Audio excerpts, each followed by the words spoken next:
3.5 7 piece start cooking 1200 টাকা বেশি পড়ছে, মানে 1300-1400 টাকাই মাছের দাম। এই যে আরেকটু আছে যে ডিম আর 1 পিস লেজ মাথা। আপনাদের আমি আজকে রান্না দেখাবো লাউ দিয়ে ইলিশ মাছ পেঁয়াজ ছাড়া। অপেক্ষা করতে থাকুন আমার রান্না। এখন ভাজতেছি, আপনাদের সাথে একটু গল্প বলে নেই। দেখেন 1 পিস উঠলাম, 2 3, হয়তো বলতে পারেন এত মাছ দিয়ে কি হবে, আমরা 2 জন কিন্তু মানুষ। 4 পিস আর 1 পিস 5 পিস।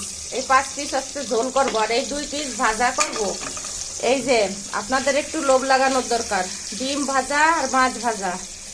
আমি হচ্ছে কাঁচা মরিচ দিয়ে মাছের তেল দিয়ে ভাত মাখাবো, এই মাছের তেল দিয়ে, তারপরে সুন্দর করে স্বাদ করে করে খাবো। আপনাদেরকে দেব না কিন্তু, লোভ করে আমার পেট ফাঁপায়েন না আবার। অবশ্য কাছে থাকলে দিতাম আমি, কিন্তু অত কৃপণ না, এটা হলো সত্যি কথা। কিন্তু আপনারা তো কে কোথা থেকে দেখেন আমি বুঝতে পারি না, এই জন্য আপনাদের দেওয়া সম্ভব হবে না। এখন দেখেন আমি রান্না করি, আমি লাউ দিয়ে, যে আপনার লাউ দিয়ে মাছ রান্না করব, লাউ দিয়ে ইলিশ মাছ। লাউ দিয়ে কেন রান্না করব, লাউ দিয়ে পেট ভালো ঠান্ডা থাকে। আর হচ্ছে কি করব, তরকারি তো কিনতে পারি না। 240 টাকার তরকারি কিনছি কালকে, হচ্ছে একদিন হয়েছে কোনো রকম 2 জনের, আর আজকে যে লাউ রান্না করলে শেষ। এখন এভাবে কিভাবে বাঁচতে পারি বলেন?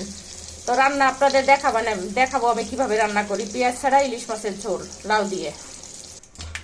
আপনাদের আমি রান্নার প্রসেসিংটা দেখাই দিচ্ছি। এই যে জিরে ফোড়ন, এই দেখেন ইন্ডিয়া থেকে তল্লাবাসের মতো মরিচ আসছে, দিলাম 3টা।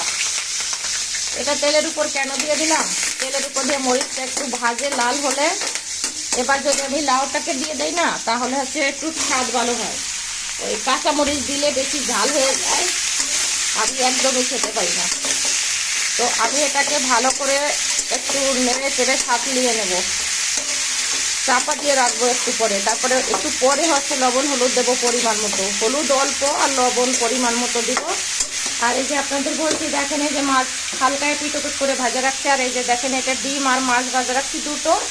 আমি আর আমার হাজবেন্ড 2টো মাছ ভাজা হয়ে যাবে। একটু মরিচ দিয়ে ভাত মাখাবো মাছের তেল দিয়ে, আর আপনার এই মাছ ভাজা দিয়ে ভাত খেয়ে নেবো, আর মাছের ঝোল হয়ে যাবে। ব্যাস, আজকে আর রান্না করবো না। 2 তরকারি, মুরগি কাটছি, ঝামেলা ওই সব অনেক কিছু। আর বৃহস্পতিবার আমার পুজোর একটু ঝামেলা আছে। তো সবাইকে রান্নাটা দেখাই। আর যে কথা বলতে গেছিলাম, ইন্ডিয়া থেকে তল্লাবাসের মতো মরিচ আসছে, 2টো মরিচ দিলেই তরকারি এনাফ। বাংলাদেশের মানুষ অবশ্যই ইন্ডিয়ার মানুষকে চোখ পাইতেও দেখতে পাচ্ছি না। মরিচ খাবে, সব খাবে, সব কিছু নেবে, কিন্তু বাংলাদেশের মানুষ শেষ হয়ে যায় না। এটা হলো প্রবলেম এদের। এই প্রবলেমটা না থাকলে ভালো থাকতাম আমরা বাংলাদেশিরা, কিন্তু ভালো থাকতে পারছি না এখন আর কোনোভাবেই। তো আমি আপনাদের রান্না দেখাই, কেমন করে রান্না করে, লাস্ট মোমেন্টটা একটু দেখাই দেবো।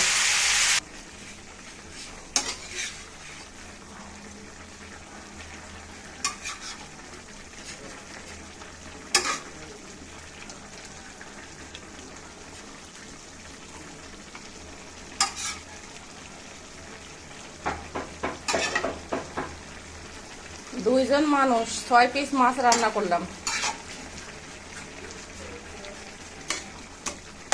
একবারে রান্না করে রাখলাম।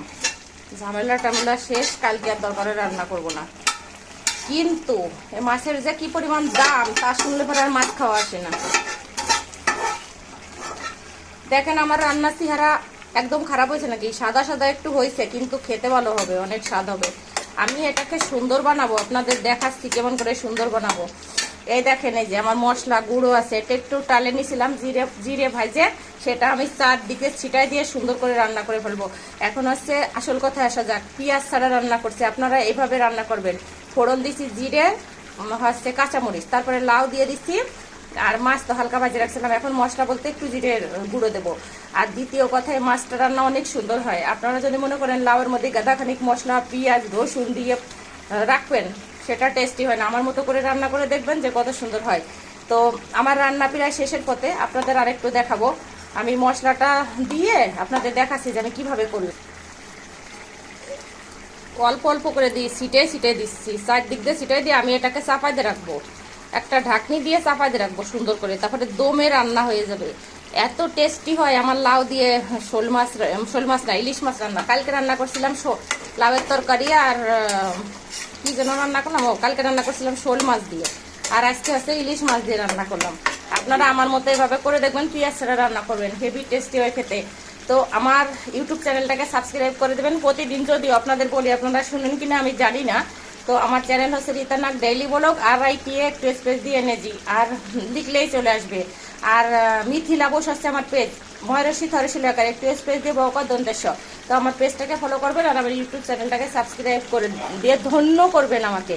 সবাইকে অনেক অনেক ধন্যবাদ। ভালো থাকবেন, সুস্থ থাকবেন, দেশের কল্যাণে কাজ করবেন। Bye bye.